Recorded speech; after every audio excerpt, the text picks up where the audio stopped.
Well, good morning, ladies and gentlemen. We're going to do a little bit of concrete work here today. We started off with pressure washing the septic system we have installed for our property out here. And then we also pressure washed the top of the old cistern where our hot tub sits. And concrete looks pretty good when it's been pressure washed. We also did some work inside the garage. And as you can see here, we've added the wood stove flue out to the side. We've also added a 5,000 BTU air conditioner to keep it cool. And we added garage door openers on the two garage doors. We have one 18-foot and one 14-foot. And then we also began adding cabinets to the garage so that we could organize our tools and paint and other things that we wanted. Now these cabinets were recycled. They had to be sanded. We had to make doors and drawers for them, but you get the idea. And then of course my millipede machine goes out there, as well as the refrigerator with the beer keg in it. So that's a little bit of the garage. Here we'll do some more pictures for you of the various cabinets that we have about. But the big thing here in the garage on the floor that you're going to see a lot of today is the fact that when the concrete was being poured for the slab, we had a Mexican crew. And one of our neighbors who drives a white panel van, he put on a dark blue hat. He pulled up in front when they were just starting to work to level it. And he went, "Hi, I'm immigration." My entire crew ran, got in their trucks and left, which left me and my neighbor to try to make the concrete flat, 30 by 30 feet. And as you can see the stripes and all in it, it wasn't very flat. There were some ripples in it. It was just a mess. It was not a very smooth surface. I was very disappointed and I didn't want to have to redo it. So we started off first. We went and bought a big grinder from the rental place. Didn't buy it, we rented it, but we came and we ground the concrete down, and we, as you can see there, we've already ground it down, and now we're going to come back with patchcrete and we're going to fill all the low spots so that we have a better level. And then we were doing this all in preparation to get ready for the epoxy floor that was going to be coming in, that we were going to put on top of this once we got it all done. And the epoxy floor had to go in two stages, the front half and then the back half, because we had to move things around. So anyway, it's not a hard job. It just takes a long time. By the way, those concrete grinders with the diamond stones on the rotating pads at the bottom, they are hard to control and very heavy. It usually takes two people to move them about and get the job done so you don't grind down too much. And ours was so bad that when we returned it, they complained about us wearing down the pads. I said, "Hey, we don't own it. That's what we rented it for." And as you can see here, this is the floors. We're moving things about to try to get ready. But there was a lot of grinding, a lot of patching that you'll see, taking care of cracks and in little odds and ends in the floor, so that when we go to put an epoxy floor paint on top of it, and we also had all the sprinkles that went in it, the chips and everything for traction, that it would look very nice when we were done. So this is what's all going on here. Now we also had some other projects going on with the concrete.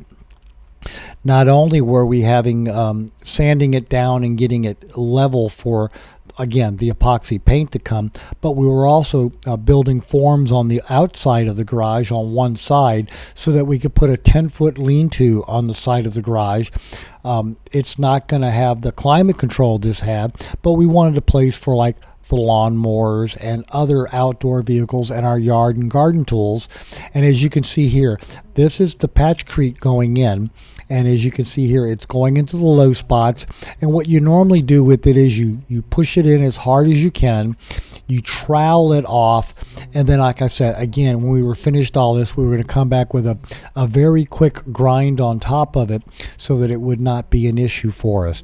But we bought, I think it was 200 pounds of the patchcrete and some other activators that go with it.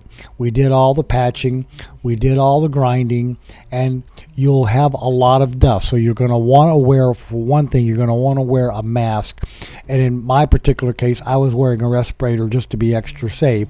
But you can see the big patches that we had to try to get level. And then once you get them to what you think you're going to like as being level, then you can come back with the shop vac and the brooms and get all the debris out of the air. After it was all ground down and we were happy with it, then we washed it all down and rinsed it off so that what debris we had not vacuumed up would go away, and it would be a nice finish again for the epoxy paint that was going to go on. And we have that in another video for you on the channel. So like I said, ladies and gentlemen, it's a lot of work. It's not hard, but you have to pay some attention to detail if you want to have a nice job down the road. I'm just really disappointed I couldn't have gotten a good slab right off the bat, but one of my neighbors thought he would have some fun, and I paid the price, and there you can see the Vermont casting wood stove heating the garage, because we were doing this in winter. And then here on the side in the spring, this is where we started the lean-to going to be, and that's kind of the area where that post was. We kind of marked it off and go, okay, that's where we want to go. So we brought in our sand and our gravel. Now we have a concrete mixer by hand for some of the small stuff. So the concrete that we used on the foundation retaining walls, we made ourselves. And there's our forms going in. That drain tube there goes under the wall because we don't plan on putting concrete in the lean-to. We filled it with gravel and crushed limestone so that should any water get into the lean-to, it goes down the gravel, and we gave it a place to go out the back of the garage so we don't have to worry about anything there. And that was a good call, because about a year later we had a water main break up on the road. It flowed down the driveway and into the lean-to and garage, and did not bother the lean-to, and took a little bit of cleaning to get it all out of the garage. But anyway, so there's the rebar going in, and we took some copper and put it on some plywood so we could put the date and have it embossed into the concrete where you can see it inside the lean-to, just marking that it was 2009 we were doing the work. And there's the back form going in right there, and all the tying rebar to go in with it. So again, just one to have a nice lean-to and one to have a good foundation for it. And that was what we were up to. Now, the other thing that's going on is you can see the anchor bolts are set, and they're tied to the rebar and everything. And we had pieces of plywood holding them in place while they were, and there's our concrete mixer as we're going to extend the wall all the way up to the front. And then when we mix them up, we wanted to cover the drain tile so you couldn't hit it with a lawnmower and tear it all up. And then finally we took some of the spools of cable from when they were doing the cable change up on our road. We bought one of the cables from them, and then what we did is we take the spools off and we pressure wash them down so they can be stained and you can make a table out of them. We did that on a deck in Boise, Idaho at one time, and we just wanted to get them clean and get them stained and put them back in the garage to be used down the road. So ladies and gentlemen, we hope you found all this useful and informative. Thanks so much for watching, and have fun working on one of your projects.